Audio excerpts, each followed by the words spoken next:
A poor mother takes her daughter to buy a dress for the school party with only $20. But a young billionaire sees everything and does something unexpected. The smell of burnt coffee and fried food still clung to her skin when Anne finally hung her apron behind the door of the tiny locker room at the family plate diner. Her hands trembled slightly, not from exhaustion, although her feet ached after 8 hours of running between sticky tables and impatient customers, but from the anxiety that had been with her since she woke up that morning.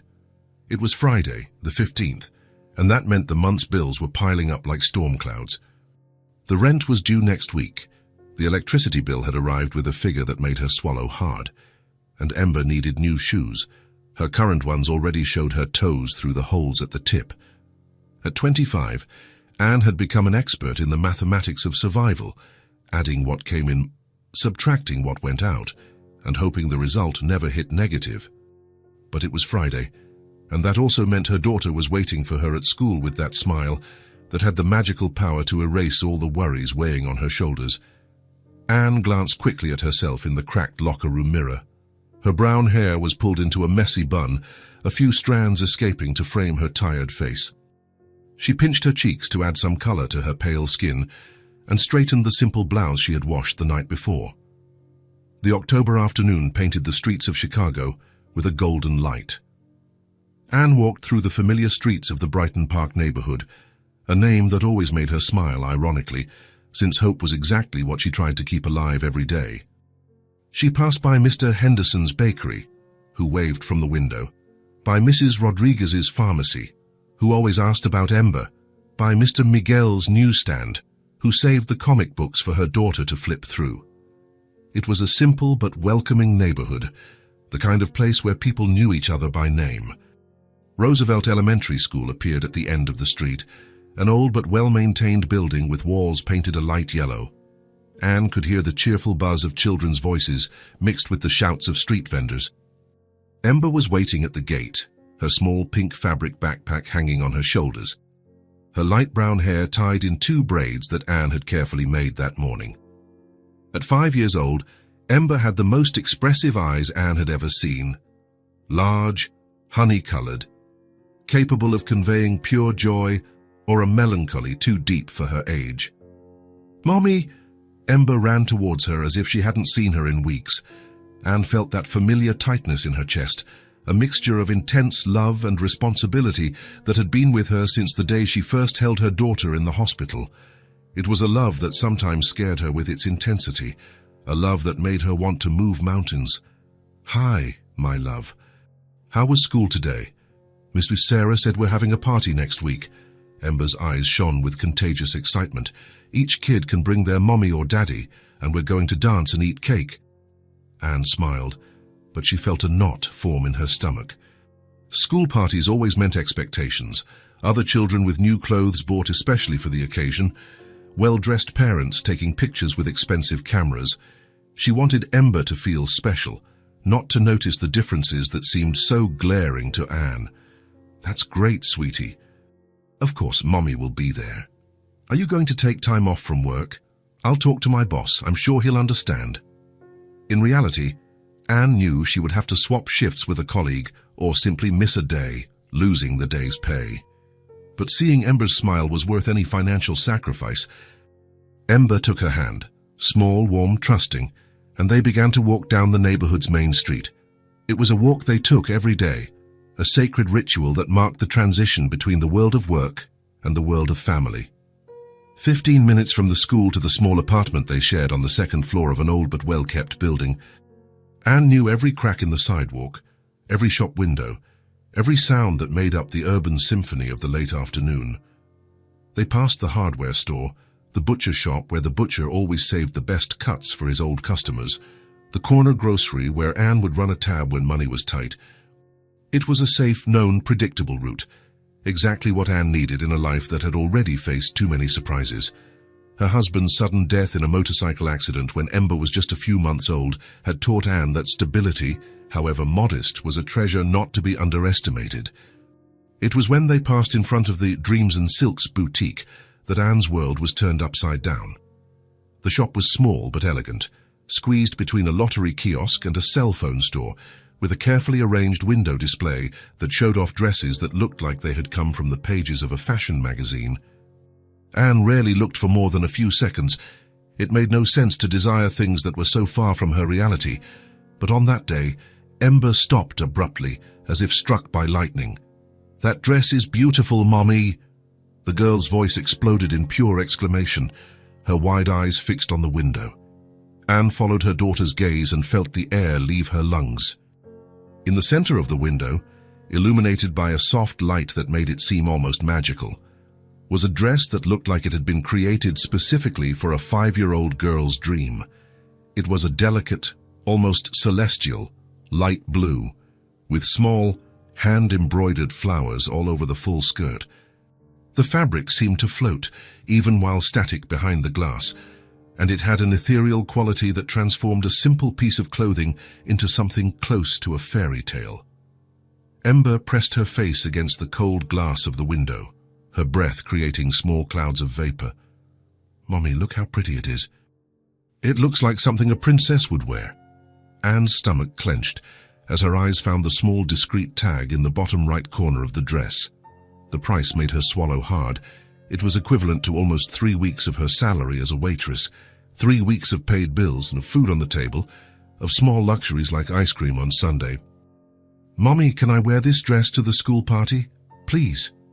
The question was loaded with all the innocence and hope that only a 5-year-old could have. Ember didn't understand tight budgets, bills that arrived at the end of the month like relentless creditors, or the difficult choices Anne made every day between need and want. To her, pretty dresses existed to be worn by little girls at important parties. Anne knelt beside her daughter, feeling the cold concrete of the sidewalk through the fabric of her jeans. She wished she could say yes. She wished she could walk into that store and buy not just that dress, but a dozen of them. She wanted to see Ember's face light up with the pure joy of a child whose dreams come true. She wanted to be the kind of mother who could provide her daughter with magic without having to calculate the cost of every little miracle.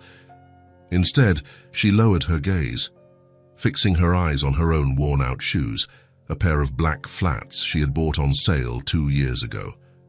"I'm sorry, sweetie, I only have 20, Anne began, her voice coming out softer than she intended, heavy with a pain she tried to hide. "We don't have that kind of money." The words came out like shards of glass, cutting the air between them. Anne hated having to be the one to shatter dreams, to place limits on the infinite world of possibilities that should exist in the mind of a 5-year-old. Ember didn't insist. She didn't throw a tantrum. She didn't cry. She didn't ask why other children could have pretty dresses and she couldn't. At 5D2, she had already learned to recognize the tone in her mother's voice that meant some things were simply not possible, no matter how much you wished for them. Instead, she simply stepped away from the glass and held Anne's hand tighter, as if to comfort her mother for the pain she knew she was causing. The simple gesture was like a stab to Anne's heart. Her daughter's silent understanding, the way Ember accepted the refusal without protest, the premature maturity that circumstances had forced upon a child who should only be worried about playing. They stood there for a moment that seemed to stretch for an eternity. The afternoon sun painted long shadows on the sidewalk, and Anne felt that familiar weight settle on her shoulders, the responsibility of being both a mother and a father, the guilt of not being able to give her daughter everything she deserved. It was then that a male voice, gentle but hesitant, cut through the heavy silence that had formed between mother and daughter. "That dress is beautiful." Anne looked up, surprised. A man was standing a few feet away, having clearly witnessed the entire intimate scene that had unfolded at the shop window.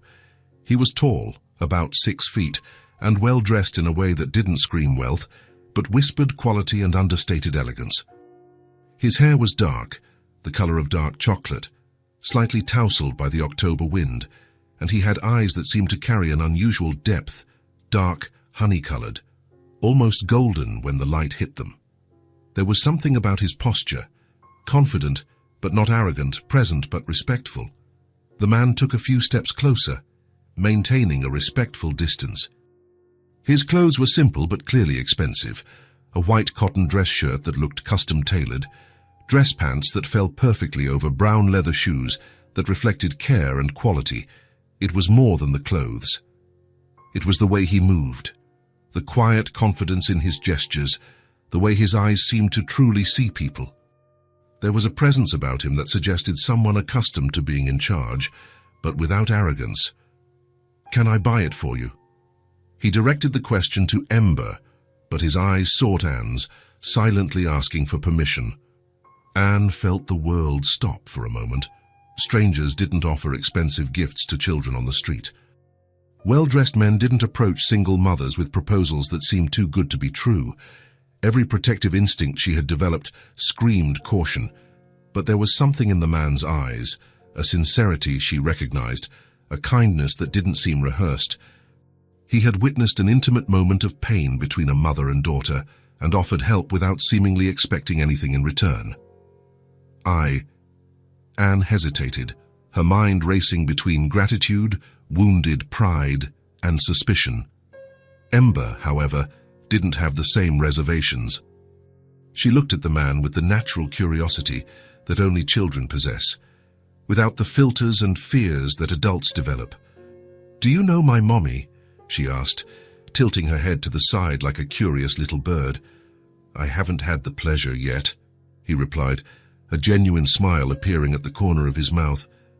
"Shy, but I can see that you two are very special." Anne felt something stir in her chest, a mix of surprise, gratitude, and something she couldn't name.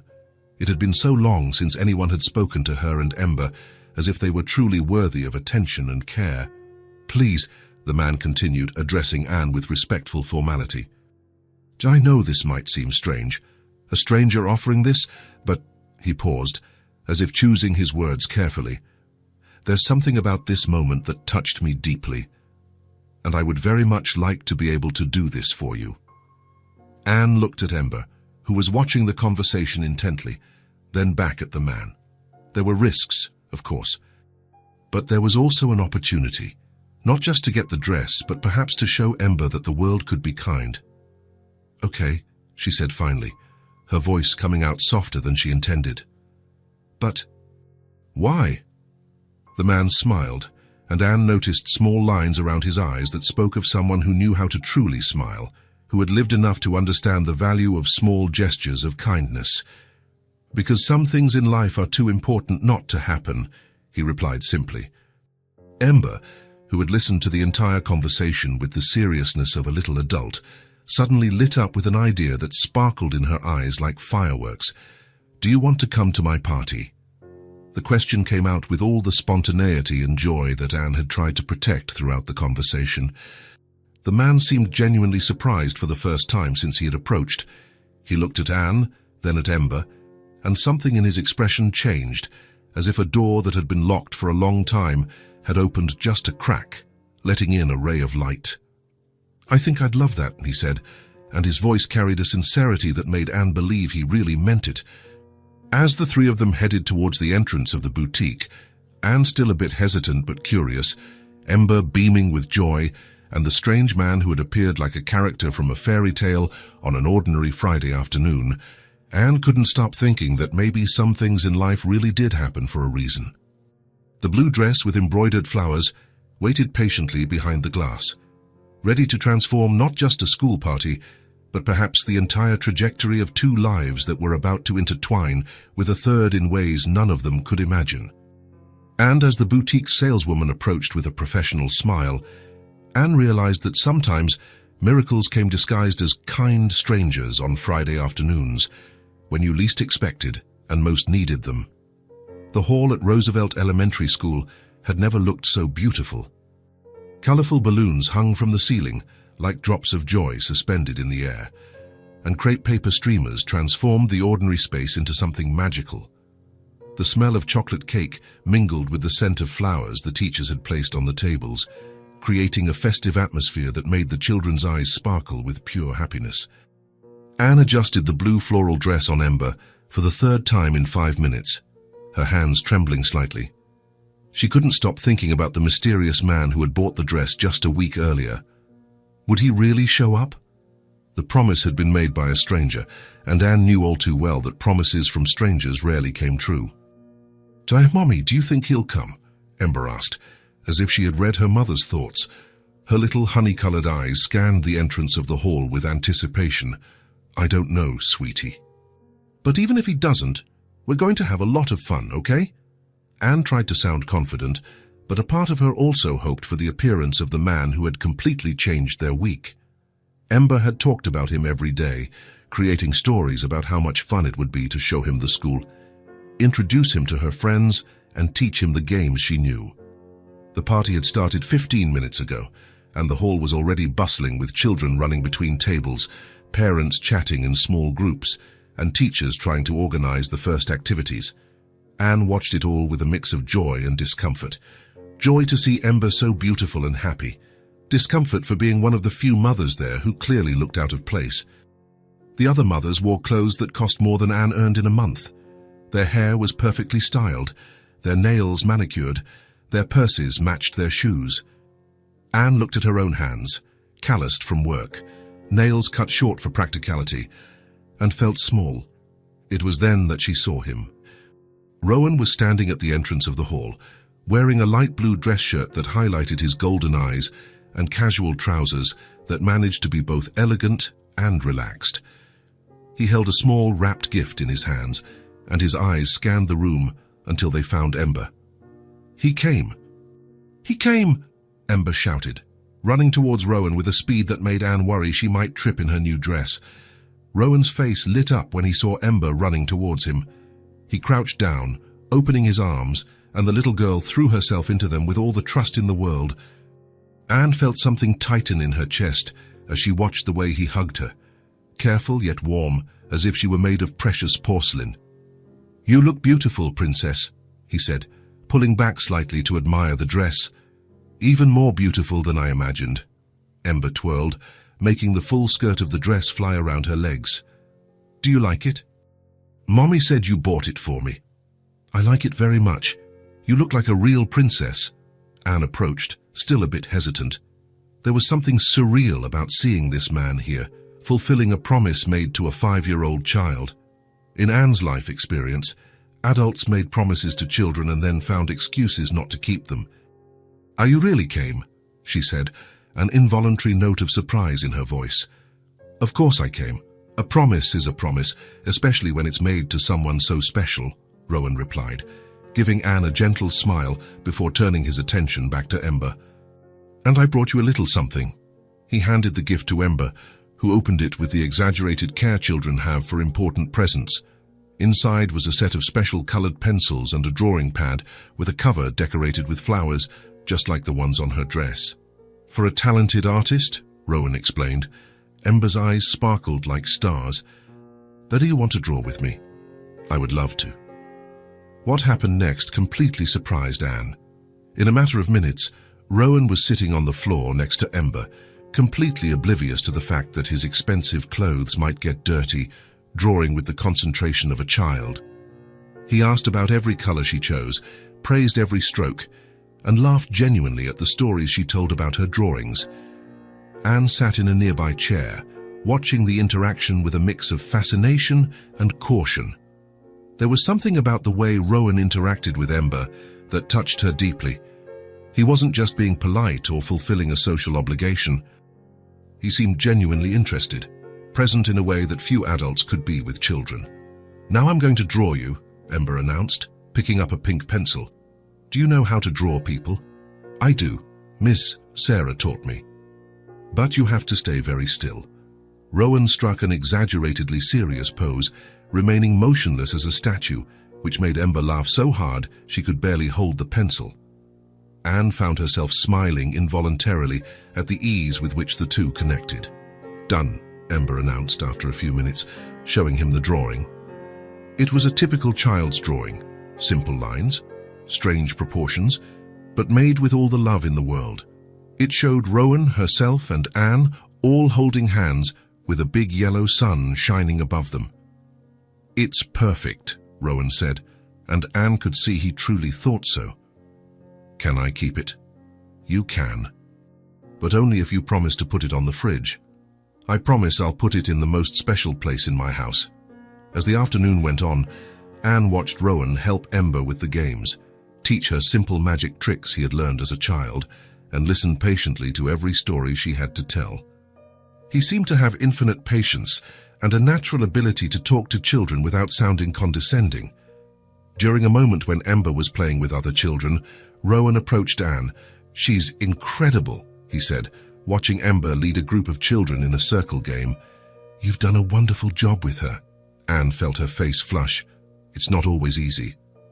"Especially," she hesitated, then decided to be honest, "especially being alone and with a job that barely pays the bills. What do you do?" The question came with genuine curiosity, without any tone of judgment. Anne took a deep breath. This was the moment he would find out she wasn't a middle-class mom with an organized life, but a waitress struggling to get by. "I work as a waitress at the Family Plate Diner downtown." Rowan nodded, his expression remaining exactly the same. Interested, respectful. "That must be a tough job." "It is. 8 hours on my feet, dealing with all kinds of customers. But it's honest, and it allows me to take care of Ember." Anne braced herself for the subtle shift that always happened when people found out her profession, the slightly distant look, the more superficial conversation, the forced politeness that replaced genuine interest. But none of that happened. "I imagine you're very good at what you do," Rowan said. "And you have this way of making people feel important, cared for. I'm sure your customers notice that." The response caught Anne completely off guard. No one had ever spoken about her job that way.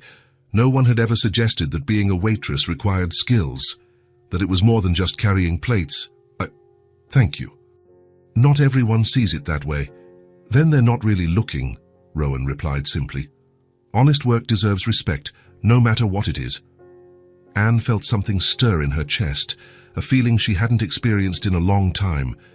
It was the feeling of being seen, of being valued, of having her struggles acknowledged without pity or condescension. "Mommy! Rowan! Come dance!" Ember shouted from the other side of the hall where the children had formed a circle. "I think we've been summoned," Rowan said, extending his hand to Anne. "I'm not a very good dancer," she protested. "Neither am I. But I have a feeling that won't matter to her." As the three of them joined the circle of children, dancing to a simple song and laughing at their clumsy attempts to follow the steps, Anne realized something had changed. For the first time in a long time, she didn't feel judged. She didn't feel small. She didn't feel like she had to apologize for who she was or what she did. And when she saw Ember hold Rowan's hand with total confidence, spinning under his arms while laughing with pure joy, Anne allowed herself to think that maybe, just maybe, some people really did appear in our lives exactly when we needed them most. It was an ordinary Tuesday at the Family Plate Diner when Anne saw a familiar figure appear at the entrance. The lunch rush was at its peak, with the constant noise of clattering dishes, overlapping conversations, and the scraping of chairs against the worn ceramic floor. Anne balanced 3 plates on one arm while carrying a pitcher of orange juice in the other hand, navigating the tight spaces between tables with the skill of someone who had perfected that dance for years. The diner was bustling with its usual clientele, office workers from nearby buildings on their lunch break, retirees who came more for the company than the food, and mothers with young children who knew they would find generous portions and fair prices there. It was the kind of place that survived not on sophistication, but on authenticity and the care with which the food was prepared. When her eyes met Rowan standing at the entrance, Anne almost dropped the pitcher. He was there, wearing a navy blue dress shirt and casual tailored pants, looking around the diner with genuine curiosity. He didn't look out of place exactly, but there was something about his posture, the way he held his shoulders, the quiet but undeniable quality of his clothes, the calm confidence in his gestures that set him apart from the other customers. Anne finished serving the table she was at, trying to control the sudden nervousness that overcame her, and approached him with a racing heart. A part of her was genuinely happy to see him. Another part felt exposed, as if he were seeing a side of her she preferred to keep private. "Rowan, what are you doing here?" "I thought I'd see where you work," he replied with a smile that seemed genuinely interested rather than merely curious. "I hope you don't mind. I was in the area and..." Well, I admit I was curious to see you in action. No, I don't mind, Anne interrupted quickly, realizing she truly didn't. In fact, there was something touching about the fact that he had gone to the trouble of finding her, of wanting to know more about her life. It's just that, well, this place isn't exactly... It's welcoming, Rowan completed, looking around again with genuine attention. It has real character. And it smells incredibly good. Anne followed his gaze, trying to see the place through his eyes. The diner was simple, almost modest, with formica tables that showed signs of wear, chairs that had seen better days but were still solid.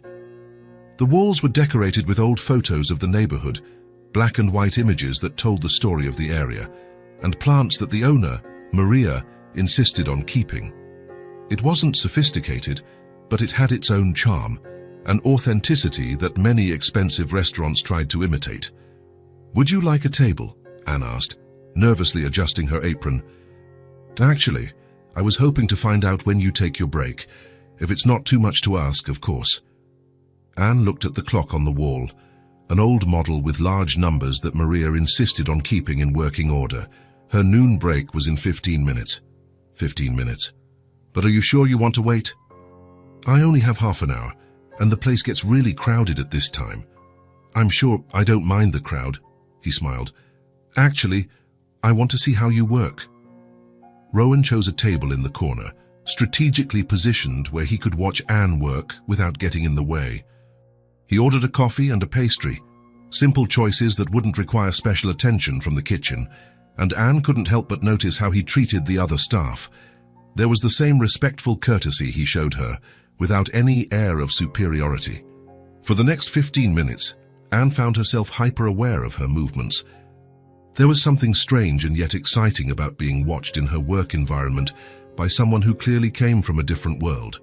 She wondered what he was thinking, if he was judging the simplicity of the place, the constant rush, the way she had to maintain a professional smile, even when rude customers treated her as if she were invisible. But whenever she glanced discreetly in his direction, Rowan seemed genuinely interested, not judgmental. He watched with the attention of someone who truly wanted to understand her world.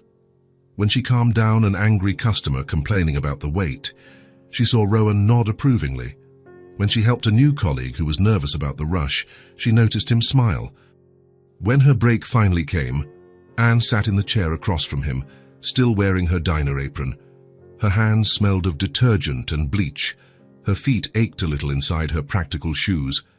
But there was something deeply comforting about his presence, as if she could let her guard down.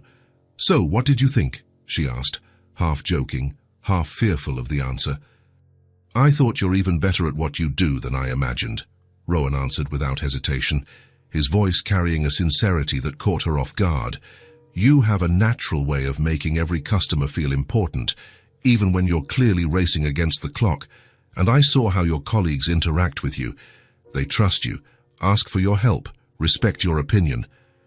That says a lot about who you are." Anne felt her face flush, unaccustomed to having her work analyzed so positively. "It's just work. Nothing special." "I completely disagree. I saw you calm that angry customer without losing your composure, help the new waitress when she was clearly flustered, and still manage to keep everything organized and efficient. That's not just work. That requires real skill, extraordinary patience, and an emotional intelligence that many people don't have." Anne looked down at her own hands, calloused and with small cuts, not quite knowing how to respond to such direct compliments.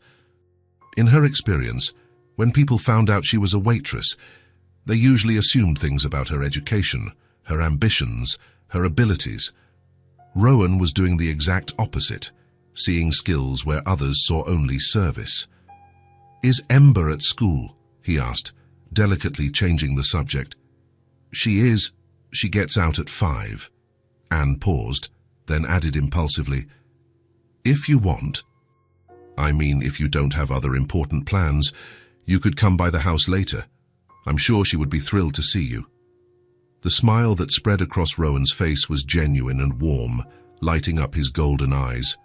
"I'd love that." "I have nothing more important than that." They talked about simple things for the rest of her break, about the neighborhood and its history, about how Anne had found her job at the diner, about the things Ember was learning in school. It was an easy, pressure-free conversation, and Anne was surprised by how much she was enjoying his company. The way he truly listened to her answers. When she had to go back to work, Rowan stood up too, leaving a generous tip that made Anne protest. "Thank you for the coffee and the conversation," he said, ignoring her protests about the tip. "Fasm, and for letting me see you in your element. See you later." "Yes, yes, see you." Anne watched him leave, feeling a strange mix of anticipation and nervousness. There was something about Rowan that intrigued her deeply, the way he seemed genuinely interested in her life, without condescension or pity, as if she were an interesting and valuable person in her own right, not a charity case. Later that afternoon, when Anne arrived home with Ember after picking her up from school, she found Rowan waiting patiently at the entrance to her building. He had a wrapped children's book in his hands and a smile that widened when he saw Ember run towards him. "Rowan, you came. You really came." Ember threw herself into his arms with the familiarity of a child who had found a new special friend. "Of course I came, Princess. I promised, didn't I?" As they climbed the stairs to the small apartment, Anne felt strangely nervous. Rowan had seen her at work, but now he would see where she lived. The modest apartment with well-cared-for second-hand furniture, the simple but cozy decor, Ember's toys neatly organized in the small living room. But if Rowan noticed the simplicity of the place, he not only showed no discomfort, but seemed genuinely at ease. Instead, he complimented the plants Anne cared for on the small balcony, sincerely admired Ember's drawings stuck to the refrigerator, and sat on the living room floor as if it were the most natural thing in the world. "I brought you a present," he said to Ember, handing her the wrapped gift with solemnity. It was a book of fairy tales with beautiful illustrations and thick pages, the kind that would last for years, even with the enthusiastic handling of a child. Ember opened it with reverent care, running her fingers over the colorful pages. "Do you want me to read it to you?" Rowan asked. "Yes, but first I want to show you my homework. Ms. Sarah said I did a really good job today." What followed was one of the most surprising afternoons Anne had experienced in a long time. Rowan helped Ember with her math homework, explaining the problems with infinite patience and a teaching style that made the girl laugh, as she learned concepts that had previously confused her. He told elaborate stories about the book's characters, giving them different voices that made Ember double over with laughter. When Anne was preparing dinner in the small kitchen, she could hear the two of them laughing in the living room, and something in her chest warmed in a way she hadn't felt in a long time. There was something deeply comforting in hearing Ember so happy, so free to just be a carefree child. "Mommy!" Ember called from the living room, her voice full of excitement. "Come see what Rowan taught me." Anne joined them in the living room to find Ember performing simple magic tricks that Rowan had taught her. Nothing elaborate, just basic tricks with cards and coins that made a 5-year-old feel like a real professional magician. "Look," Ember made a coin disappear behind Anne's ear, and then found it again with a dramatic flourish. "I'm a real magician." "You're amazing," Anne said, hugging her daughter affectionately. "A very talented magician." As the evening went on, Anne found herself relaxing in a way she no longer knew was possible. There was something about Rowan's presence that made the small family feel complete, as if a piece she didn't even know was missing had been carefully placed in the right spot. When it was time for Ember to go to bed, she insisted that Rowan help with her entire nighttime routine. He brushed her teeth in the small bathroom, helped her put on her pajamas, and sat on the edge of the bed while Anne read the usual bedtime story. "Rowan," Ember said after Anne finished the story and was tucking her in. "Yes, Princess." "Will you come back tomorrow?" The question came out with all the vulnerability of a child who had found something special and was genuinely afraid of losing it. Anne felt her heart ache, worried about what the answer might do to Ember's fragile feelings. Rowan looked at Anne, then back at Ember, considering his words carefully. "If your mommy lets me," he replied with complete sincerity, without empty promises. Anne felt something move deep within her chest. The way he had placed the decision in her hands, completely respecting her authority as a mother, while clearly wanting to come back. There was a consideration in that gesture that touched her more than she expected. "Kais, you can come back," she said softly, her voice carrying a certainty that surprised her. "If you want to, of course. I really want to." And so began a routine that Anne had never imagined could exist in her structured life. Rowan started showing up every day after work, as if it were the most natural thing in the world. Sometimes he brought new, carefully chosen books, other times educational games or puzzles, always some small surprise that made Ember's eyes light up. He patiently helped with homework, turning difficult lessons into fun games, told elaborate stories that made Ember travel to distant worlds, taught increasingly impressive magic tricks, and gradually became a constant and deeply comforting presence in their lives. Ember blossomed under his dedicated attention. Her grades at school improved consistently, her confidence grew visibly, and she developed a curiosity about the world that Anne had never seen before. Rowan answered every question with infinite patience, no matter how absurd, and always found creative ways to turn lessons into memorable experiences. It was on a Thursday, almost 2 weeks after his first visit to the diner, that Ember gave Rowan a special drawing she had made with extra care. Anne was tidying up the kitchen when she heard Ember call out, "Rowan, I made something special for you." Anne craned her neck to get a better look. Ember was holding a carefully colored drawing, much more elaborate than her previous works. It showed the three of them together, holding hands, with Ember wearing the blue floral dress, and a big yellow sun shining above them.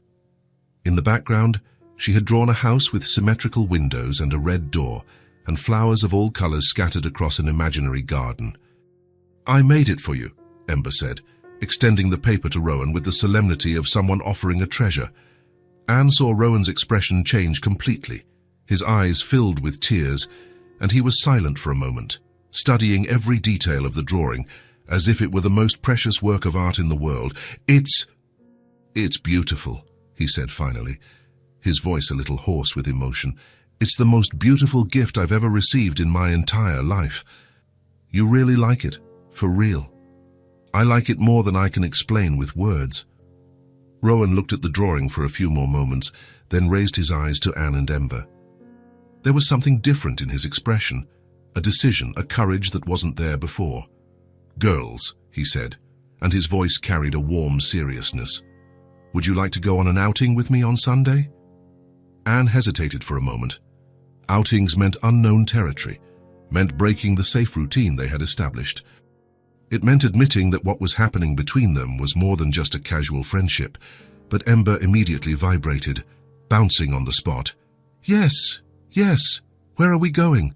Can we go to the park, or the mall, or the zoo?" "Ember," Anne interrupted gently, then looked at Rowan. There was something in his eyes that completely reassured her, a sincerity that made her believe he truly wanted to be there, that he wasn't just being polite. Anne smiled, feeling something open in her chest like a flower that had been closed for a long time. "Yes, let's go." Lincoln Park had never seemed as vibrant as it did on that Sunday morning. The sun filtered through the treetops, creating golden patterns on the lush green grass, and a gentle breeze carried the scent of flowers blooming everywhere. Anne adjusted the strap of her bag on her shoulder, watching Ember run a few steps ahead of them, her loose hair dancing in the wind. Rowan carried a picnic basket that he had carefully prepared. Inside were sandwiches cut into perfect triangles, fresh fruit, natural juices, and star-shaped cookies he had bought especially for Ember. It was the first time in years he had planned a family outing, and the mix of anxiety and anticipation had been with him since he woke up. "Look, Mommy, there are ducks." Ember pointed to the lagoon where a few birds were swimming peacefully. "How about we have our picnic over there by the water?" Rowan suggested, indicating a grassy area with enough shade and a view of the lagoon. Anne nodded, feeling a lightness and ease she hadn't experienced in a long time. There was something magical about that morning. Maybe it was the golden sun, maybe it was Ember's constant laughter, or maybe it was the way Rowan seemed genuinely happy to be there with them. They spread out the plaid blanket Rowan had brought and arranged the food with the care of someone creating a special memory. Ember sat between them, naturally forming a triangle that seemed to come from instinct. "I've never seen so many pretty sandwiches," Ember exclaimed, picking up a small triangle of whole wheat bread. "Did you make them all by yourself?" "I did. I wanted to do my best for two very special ladies," Rowan replied, and Anne felt her face flush slightly. As they ate, they talked about simple things. The birds flying overhead, the clouds forming shapes in the sky, Ember's plans for upcoming school activities. It was a conversation without rush, without an agenda, and Rowan was surprised by how much he was enjoying these seemingly ordinary moments. There was something deeply comforting about being there, sitting on the grass, sharing homemade food and laughter. For the first time in a long time, he wasn't thinking about meetings or responsibilities. His mind was completely present in that moment, with these two people who had become important in a way he was still trying to understand. "Can I feed the ducks?" Ember asked when she finished eating. "Of course, but let's go together," Anne replied, getting up. The three of them walked to the edge of the lagoon, where Ember had fun tossing small pieces of bread to the ducks that swam over. Rowan watched the interaction between mother and daughter, the way Anne gently guided Ember, explained the animals' behavior, and laughed at the girls' funny observations. "Rowan, look, that duck looks like it's dancing." Ember pointed to a duck shaking itself in the water. "It really does. Maybe it's happy about the snack," Rowan replied, kneeling beside her. After feeding the ducks, they rented a paddle boat. Rowan and Anne took turns pedaling while Ember sat in the middle, excitedly commenting on everything she saw: other families in the park, boats on the lake, trees reflected in the water. "Faster, faster," Ember laughed, and Rowan pushed harder on the pedals, making her giggle even more. Anne watched the two of them with a smile on her face. There was something natural in the way Rowan interacted with Ember, as if he always knew exactly what to say to make her happy. It wasn't forced, it was genuine, spontaneous. When they returned to the shore, Ember insisted on running on the grass. The three of them found themselves chasing butterflies, tossing a ball someone had left behind, and laughing at their own clumsy attempts to do cartwheels. Rowan found himself lying on the grass, looking up at the blue sky, with Ember counting clouds beside him and Anne packing up the picnic leftovers. In that moment, something settled in his chest, a sense of belonging he hadn't felt in years, as if this was where he was supposed to be, as if these were the people he was supposed to share his Sundays with. During a walk along the park's shaded paths, with Ember running a few feet ahead picking small flowers, Rowan felt brave enough to ask a question that had been on his mind for weeks. "Anne," he said, hesitating for just a moment, "can I ask about Ember's father?" Anne didn't seem surprised by the question. In fact, there was a serenity in her expression that suggested she had been waiting for this moment. "He died in an accident shortly after she was born," she replied simply, her voice calm but carrying an old sadness she had learned to bear. "A motorcycle accident. She was only 3 months old." Rowan felt something tighten in his chest. The simplicity of her answer carried an enormous weight: years of grief, of raising a child alone, of being strong when she probably wanted to break down. "I'm so sorry," he said, and the words were filled with genuine sincerity. "Thank you. It was hard. But look at what we managed," Anne smiled, watching Ember, who had now stopped to observe a squirrel. "She's amazing, isn't she? She's extraordinary. You both are." They walked in comfortable silence for a few minutes. Rowan thought about how Anne had built a life, raised a fantastic daughter, and maintained her strength and joy despite everything she had faced. A deep admiration was growing in his chest, mixed with something more that he wasn't yet ready to name. "Mommy, Rowan!" Ember called, running back to them with a folded piece of paper in her hand. "I made another drawing." She carefully unfolded the paper, revealing a new drawing made with the colored pencils she always carried in her small backpack. This time, it showed the three of them under a flowering tree, a large tree with pink blossoms falling like rain around them. The three of them were smiling, holding hands, and at the top of the page she had written in careful letters, "My happy family." Rowan felt something move deep inside him as he looked at the drawing. It wasn't just the colored lines on the paper, it was the way Ember saw them, how she had naturally included them in her idea of family. It was the moment the reality of what was happening became clear and inevitable. "It's beautiful, Ember," he said, his voice a little softer than usual. "Can I give this one to you too?" "I would love to have this drawing." As Ember ran off again towards a group of children playing nearby, Rowan looked at Anne and then at the drawing in his hands. In that moment, with the sun setting on the horizon and painting the sky in golden hues, he understood with a startling clarity he was truly involved. He was no longer just a well-intentioned man helping a single mother and her daughter. It was something real, deep, that had grown silently in his heart during all those afternoons of homework, bedtime stories, and drawings on the fridge. He was in love, not just with Anne, but with the life they had built, the family they were, the possibility of being part of something bigger than himself. And for the first time in many years, instead of being frightened by the intensity of this feeling, Rowan allowed himself to embrace it completely. The routine settled in so naturally that Anne barely noticed when Rowan stopped being a visitor and became part of the household's daily life. It happened gradually, like a sunrise. There was no specific moment when darkness turned to light, but suddenly it was there, warming everything around it.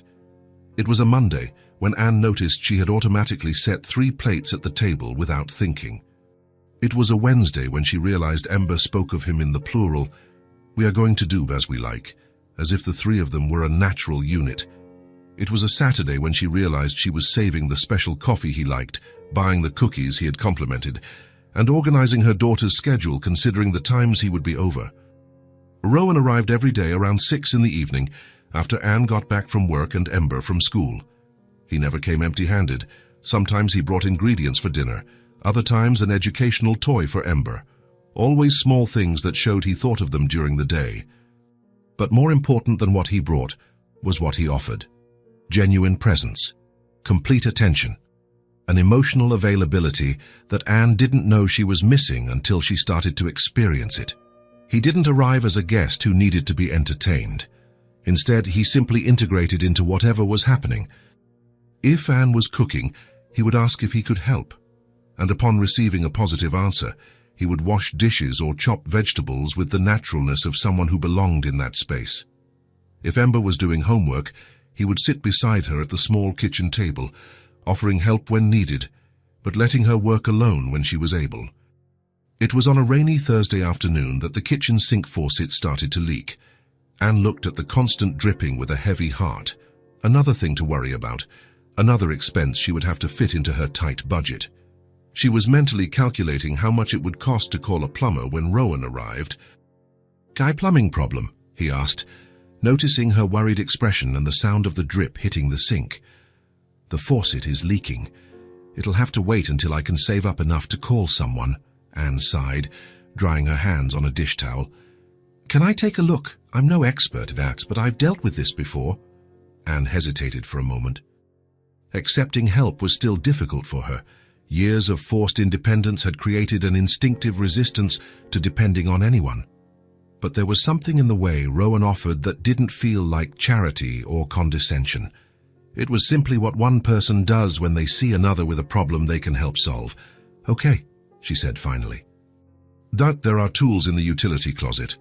Rowan spent the next 40 minutes under the sink, with Ember sitting on the floor beside him, asking questions about every tool and every move he made. Anne watched them from the kitchen doorway, touched by the patience with which he answered each of the girls' curiosities, by the way he turned a simple repair into an informal lesson in basic mechanics. "There," he said finally, testing the faucet. "It just needed a new washer. Should last a good while now." "Thank you," Anne said, and the word came out loaded with more gratitude than she intended to show. "How much do I owe you for the part?" "Nothing. I had it left over from the last time I worked on my own faucet." It was a lie, and they both knew it, but Rowan said it so naturally that Anne didn't feel diminished by the gesture. It was just what people who cared about each other did. Gradually, these small gestures became part of the routine. Rowan didn't announce his intentions or ask for permission, he just did them. He changed a burnt-out light bulb when he noticed it. He took the trash out to the street when he saw it was collection day. He assembled a toy that had arrived in pieces when Ember couldn't do it herself. "Rowan is our special friend," Ember said one afternoon, clutching a book he had given her. "He's not like other grown-ups, is he?" Anne was folding laundry in the living room, and her daughter's observation made her pause for a moment. "What do you mean, sweetie? He doesn't look at his phone when I talk to him, and he doesn't get impatient when it takes me a while to understand things, and he always wants to know what I'm really thinking, not just if I'm okay." The simplicity of the explanation touched Anne deeply. Ember had noticed something that many adults missed, the difference between physical presence and emotional presence.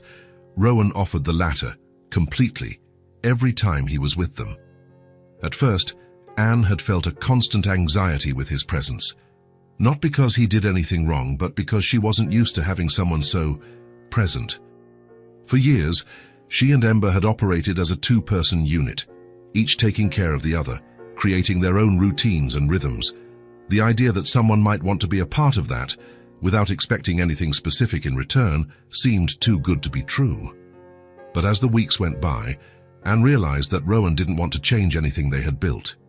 He just wanted to be there, to be part of it, to add his presence to the existing dynamic without disruption or demand. He didn't try to take on a fatherly role with Ember.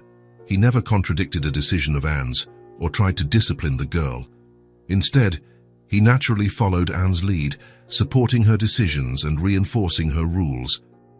When Ember tested boundaries, as all children do, Rowan would look to Anne and wait for her guidance. He didn't try to reorganize the house or suggest improvements. He simply appreciated the space they had created. He complimented the way Anne had decorated with limited resources, the organization she had managed to create in the small space, the way every corner reflected the care and attention she put into making that house a home. He didn't try to solve all their problems or take on financial responsibilities. He offered help when he saw a specific need, but always in a way that preserved Anne's dignity and autonomy. Rowan didn't force anything.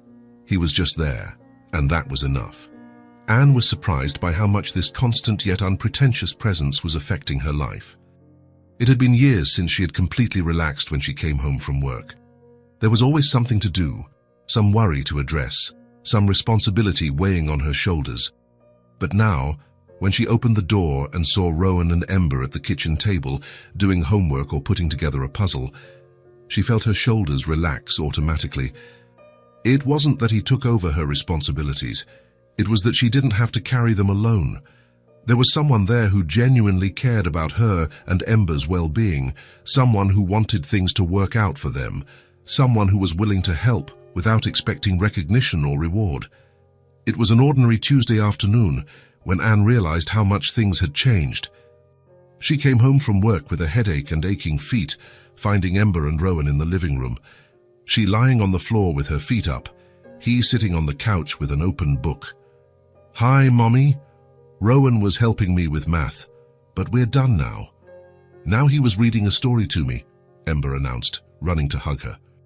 "How was work?" Rowan asked, and there was a genuine concern in his voice that made Anne feel seen and cared for. "Tough day. Very busy, short-staffed," she sighed, sitting in the armchair and taking off her shoes. "Dinner's almost ready," he said simply. "I made that pasta Ember likes, with a simple tomato sauce. Hope that's okay." Anne looked at him, surprised. He had taken the initiative to cook, without her asking, without making a big deal about it. He simply saw a need and met it. "Thank you," she said, and for the first time, she felt no discomfort in accepting the help. "Thank you so much." After dinner, while Anne was cleaning the kitchen, she could hear Rowan and Ember in the living room. First, he was helping her with the last few math exercises that had been left for after the meal. "So, if I have 5 apples and I eat 2, how many are left?" he would ask with infinite patience. 3, Ember would reply excitedly. "Very good. Now let's do a harder one." After the homework, Anne heard the sound of colored pencils being spread out on the table. They had moved on to drawing, an activity that had become a ritual between them. "I'm going to draw a unicorn," Ember announced. "Unicorns are hard." "I'll try to draw one too," Rowan replied, and Anne could hear the concentration in his voice. A few minutes later, Ember's crystal-clear laugh echoed through the house. "Rowan, that looks nothing like a unicorn. It looks more like a horse with an ice cream cone on its forehead." "You're right," Rowan laughed too. "Maybe I should try something easier. How about a tree?" More laughter. "Now it's worse. That tree looks like a giant lollipop." Anne discreetly peeked from the kitchen and saw Rowan feigning exaggerated frustration with his clearly intentionally bad drawings, making dramatic faces that sent Ember into fits of giggles. There was something deeply touching in seeing a grown man, clearly intelligent and capable, playing the fool just to hear a 5-year-old child laugh. It was obvious that he could draw. Anne had seen the sketches he made when he was helping Ember with school projects, but in that moment, he was feigning incompetence for the sole purpose of amusing the little girl, of seeing her happy. Anne felt something tighten in her chest. It had been so long since she had seen Ember laugh with such freedom, with such carefree joy. And it had been even longer since she herself had felt so safe, as if she could let her guard down, as if she didn't need to be constantly vigilant, as if she could just be. When it was time for Ember to go to bed, the three of them went up to the small bedroom together. Anne read the bedtime story, as she always did, but now with Rowan sitting in the chair next to the bed, listening with the same attention as Ember. After Anne finished reading and kissed her daughter's forehead, Ember turned to Rowan. "Are you coming back tomorrow?" she asked, and there was a vulnerability in the question that showed how important his presence had become to her. Rowan smiled, not the polished smile he used with strangers, but the genuine, warm smile that Anne had learned to recognize as exclusively his. "Whenever you two want me to," he replied with a calmness that carried a promise. Anne felt something settle definitively in her chest. It was no longer fear or anxiety about what this constant presence meant. It was acceptance. It was gratitude. It was the understanding that sometimes the best things in life came not with grand gestures or dramatic declarations, but with the simple willingness to be present, day after day, offering constant care and silent love. Rowan wasn't trying to win them over or impress them. He was simply choosing to be there, to be a part of their lives, in the most natural and unpretentious way possible. And that, Anne realized, was more than enough. In fact, it was everything. It was a Thursday night when Rowan extended the invitation. Anne was finishing cleaning the kitchen after dinner, while he was helping Ember with a science project at the living room table. The sound of their voices, her asking enthusiastic questions, him answering with infinite patience, had become Anne's favorite soundtrack over the past few months. "Anne," Rowan called, as Ember went up to brush her teeth. "Would you like to take a walk with me tomorrow evening? Just the two of us." There was something different in his voice, a seriousness that wasn't usually there. Anne dried her hands on a dish towel and turned to look at him. His golden eyes held an intensity she hadn't seen before, as if he had made an important decision. "Of course," she replied, feeling something stir in her chest. "Mrs. Rodriguez can watch Ember. She always offers." "Great. There's a park near here that's beautiful in the late afternoon." The next evening, after Ember was safely with the neighbor, who adored the little girl and always jumped at the chance to spoil her with homemade cookies and old stories, Anne and Rowan walked through the neighborhood streets towards Bloomfield Square. It was a small green space that the community had lovingly cared for over the years, with wooden benches under old trees and well-tended flower beds. The sun was setting, painting the sky in shades of gold and pink, and a gentle breeze carried the scent of the flowers that gave the place its name. They walked in comfortable silence for a few minutes, but Anne could feel that Rowan was gathering the courage to say something important.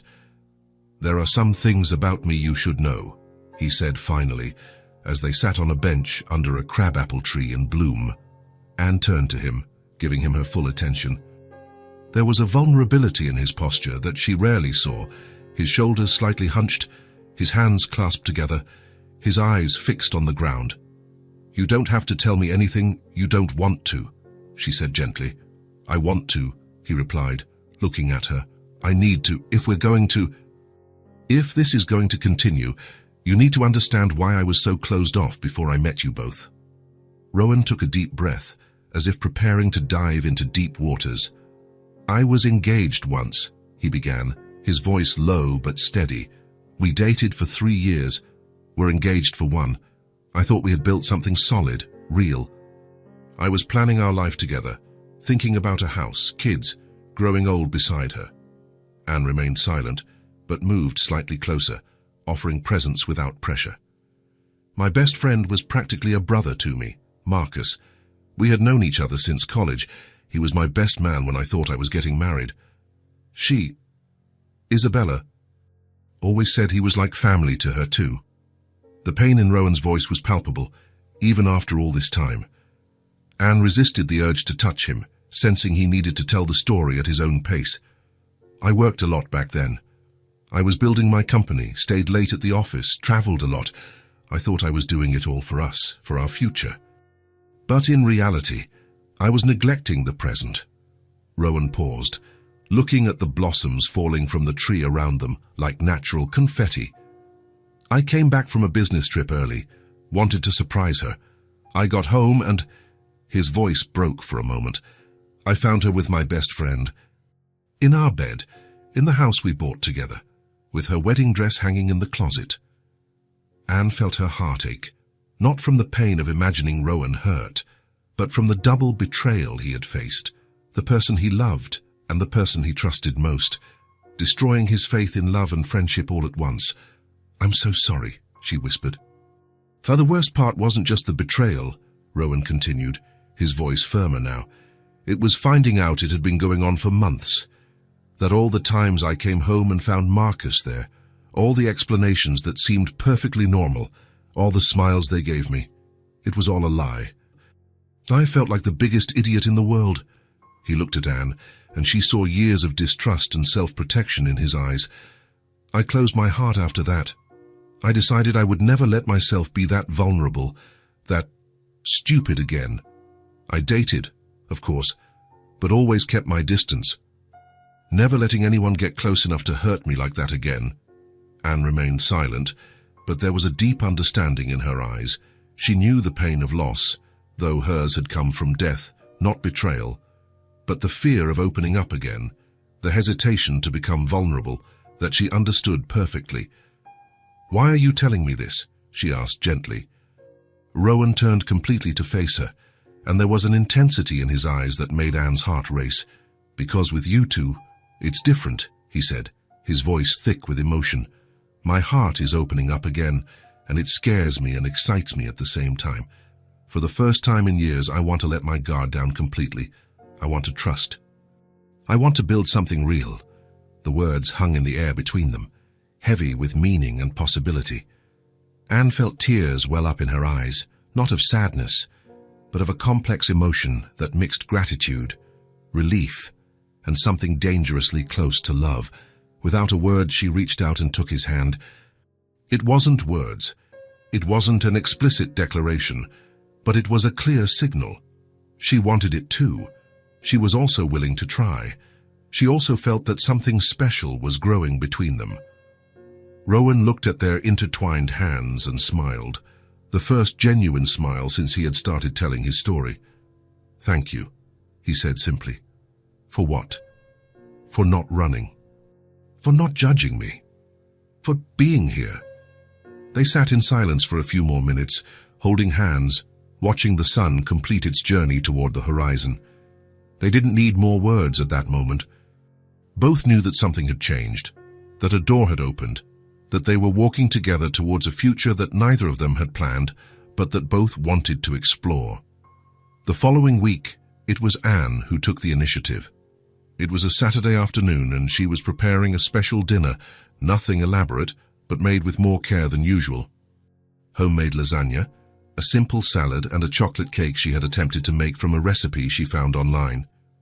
"Ember," she called, while her daughter was playing in the living room. "How about you get the napkins ready for dinner tonight? Rowan is having dinner with us. Can I make flowers with them?" "Like Aunt Elena taught me." "Of course, my love." Anne watched Ember fold the napkins with serious concentration, creating little paper flowers that she carefully placed next to each plate. There was something deeply touching in seeing her daughter trying to make the table beautiful, preparing with care to welcome someone who had become important to them. When Rowan arrived, he found the table set with the special care that transforms a simple meal into something memorable. The cheap candles Anne had bought at the corner market cast a soft light. Ember's flower-shaped napkins added a touch of delicacy, and the smell of homemade lasagna filled the small apartment with the aroma of home. "It looks beautiful," he said, and Anne could see he truly meant it. "You two are incredible." The dinner was a quiet celebration of something that had not yet been named. Ember told them about her day at school, making the adults laugh with her precocious observations about her classmates. Anne shared funny stories about customers at the diner. Rowan talked about a book he was reading that he thought Ember would like when she was a little older. It was an ordinary, familiar conversation, but there was an undercurrent of something more, a growing intimacy, a sense of mutual belonging that made every word, every laugh, every exchanged glance more significant. After dinner, while Anne was giving Ember a bath and putting her to bed, Rowan cleaned up the kitchen. Not because she had asked, but because it was natural, because it's what you do when you're part of a family. When Anne came down after tucking Ember in, she found Rowan in the living room, looking around with a contemplative expression. He was observing Ember's drawings taped to the wall, the plants Anne cared for lovingly, the book stacked on the coffee table, the colorful blanket covering the old but comfortable sofa. "You know," he said, turning to her with a soft smile, "I thought I didn't want a family anymore. After what happened, I swore to myself that I would never let myself want that again." Anne moved closer, feeling her heart race.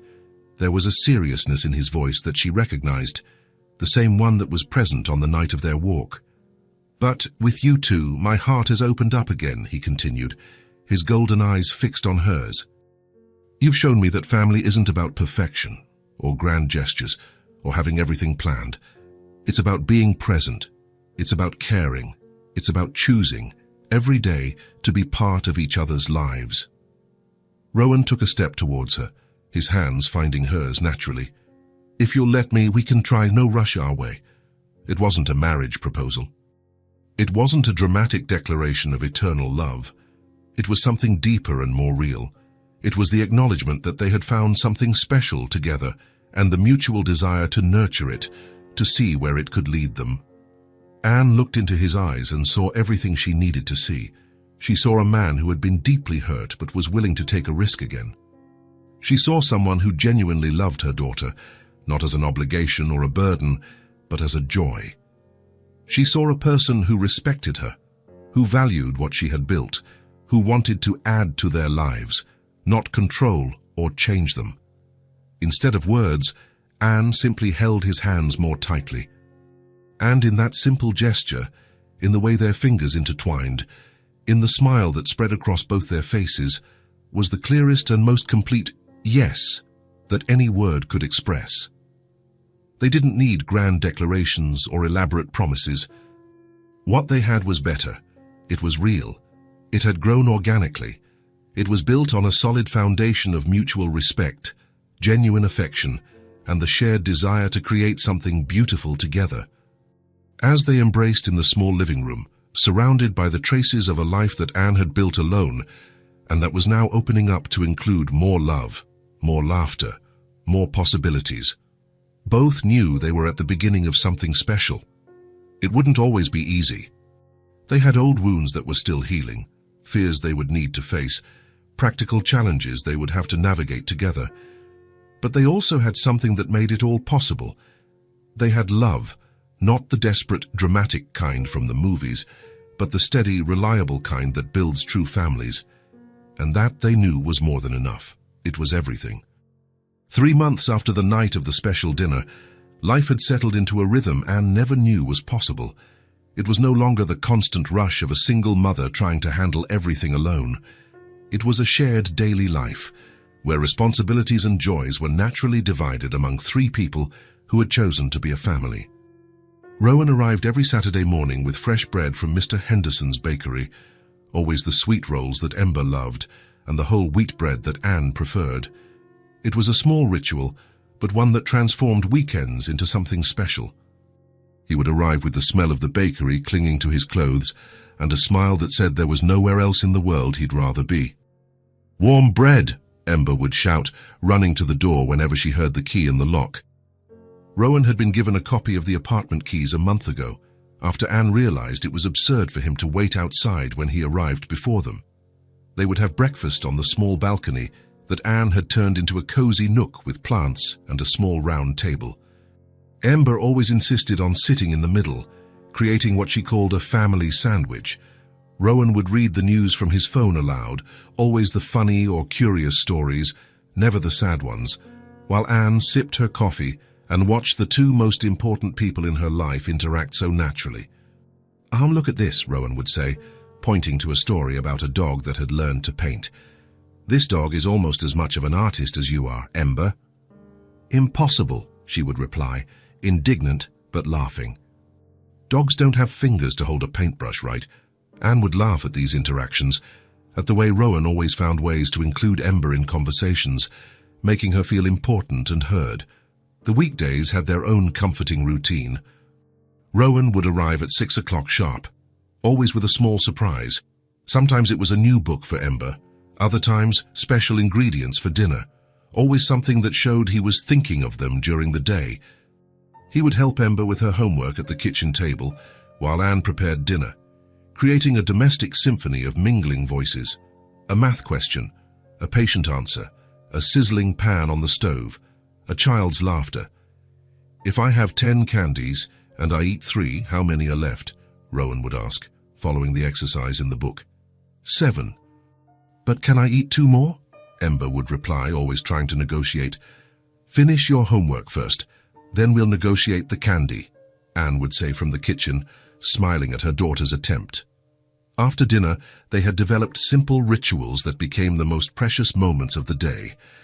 On cold nights, Rowan would make his famous vegetable soup, a recipe he had learned from his grandmother, while Anne prepared hot chocolate and Ember arranged blankets on the couch to watch a children's movie.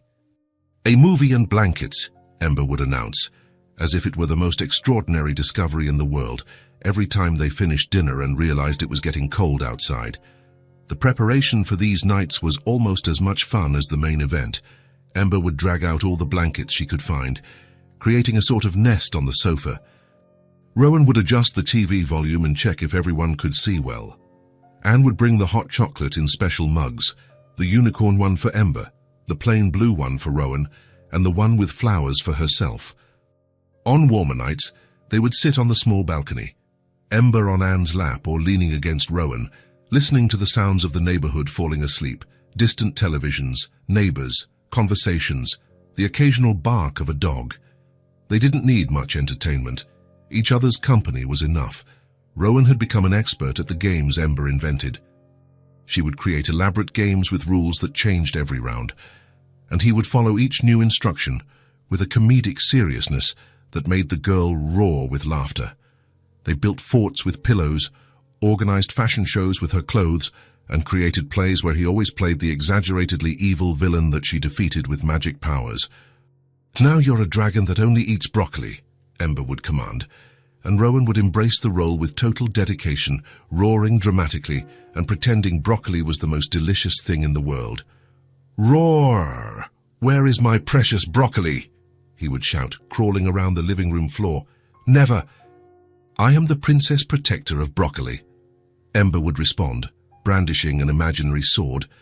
Anne would watch these games from the kitchen or the balcony, her heart warmed by the way Rowan completely gave himself over to Ember's imagination. He wasn't just being polite or patient with a child, he was genuinely having fun, rediscovering a part of himself that had perhaps been forgotten during years of adult responsibilities. It was on a Thursday night, after a particularly delicious dinner and a play session that left all 3 of them a bit disheveled, that Ember appeared with a new drawing. She had been quiet for half an hour, concentrated at her small table in the living room, using all her colored pencils with meticulous care. "I'm done," she announced, running to show off her masterpiece. The drawing showed the 3 of them in front of the building where they lived. Anne and Rowan were holding hands, smiling, and Ember was in the middle, wearing the blue floral dress that had started the whole story. In the background, She had drawn the building with impressive detail for a 5-year-old. Windows with curtains, the brown door, even the plants on the balcony. And on the clothesline she had drawn next to the building, the floral dress swayed in the imaginary wind, as if it were dancing. But what made Rowan's and Anne's hearts stop for a moment was what was written at the top of the drawing. In green marker with careful but crooked letters, "We are beautiful together." Rowan looked at the drawing for a long moment, his eyes filling with an emotion he didn't try to hide. Without a word, he carefully folded the paper and placed it in his wallet, next to his ID. "This one will always stay with me," he said to Ember, his voice a little hoarse, "so that I never forget how beautiful we are together." "For real, forever and ever?" Ember asked, her eyes shining. "Forever and ever," he confirmed, hugging her. Anne, standing beside him, smiled with a serenity that came from a deep certainty. That moment, that drawing, that phrase written with childish innocence but emotional wisdom, captured everything she had ever wanted and had been afraid to dream of. It wasn't about having a lot of money or a big house or a glamorous life. It was about having people who genuinely cared for each other, who chose to be together every day, who found beauty in the simple moments. It was about being a real family. The weeks that followed brought a tranquility that Anne hadn't experienced since she was a child. Not the tranquility of an absence of problems. There were still bills to pay, challenges at work, small daily worries, but the tranquility of knowing she wasn't facing it all alone.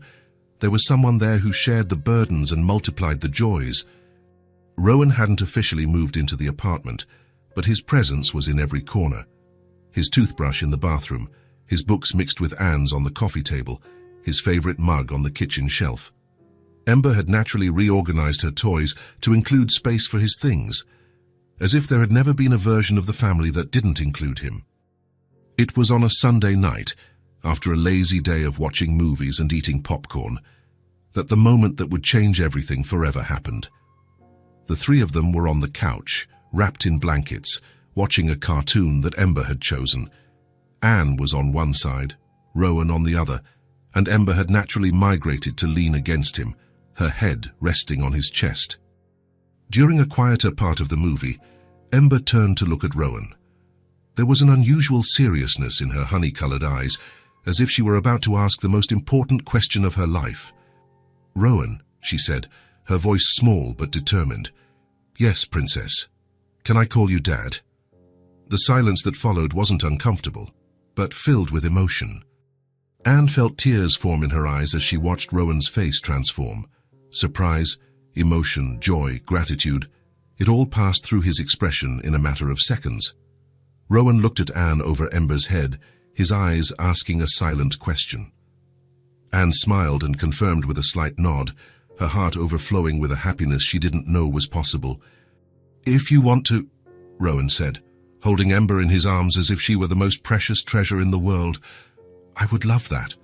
Ember smiled, the brightest smile Anne had ever seen on her daughter's face, and nestled into his embrace.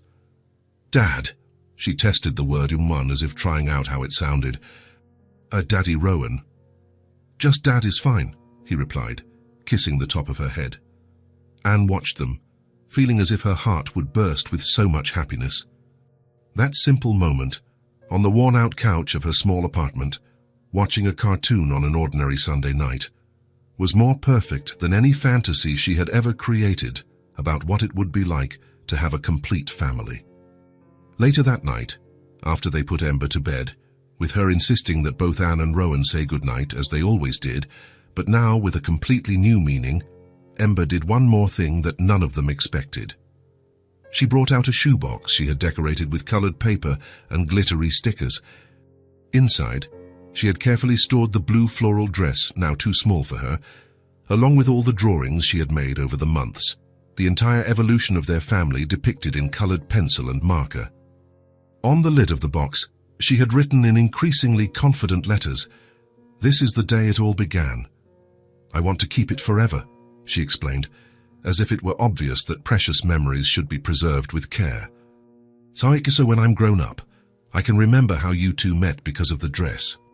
Anne and Rowan exchanged a look that communicated more than words ever could. Ember had understood, with the clarity that sometimes only children possess, that the dress hadn't just been a pretty piece of clothing. It had been the catalyst for something bigger, the first thread in a family tapestry that was still being woven. When Ember finally went to sleep, Anne and Rowan found themselves in the kitchen, making their nightly tea, another ritual they had developed, a way to decompress from the day and connect before bed. They moved around the small kitchen with the synchronization of people who had learned each other's rhythms. Him getting the cups while she heated the water, her adding honey while he chose the tea bags. "I can't believe she called me Dad," Rowan said, still with a note of amazement in his voice. "She's seen you that way for months," Anne replied, smiling. She was just waiting for permission to use the word.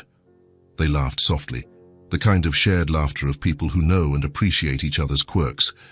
It was then that Ember appeared in the kitchen, barefoot and in her pajamas, clearly supposed to be asleep but having come down for one more glass of water or one more goodnight kiss.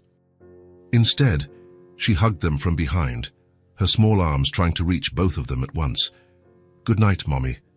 "Good night, Daddy," she said, and disappeared back towards her room, leaving Anne and Rowan standing in the kitchen, embraced by a 5-year-old and by a happiness that seemed too big to fit in the small apartment. In that moment, as they finished making their tea in comfortable silence, they both understood that they had arrived at something rare and precious. The new family was complete, not by accident or obligation, not by social pressure or practical convenience, but by choice. A daily choice renewed each morning to be there for one another. As that, they knew, made all the difference in the world. If this story touched your heart, subscribe to the channel and turn on notifications so you don't miss the next ones. Leave a like because it helps this story get recommended to more people. See you in the next story.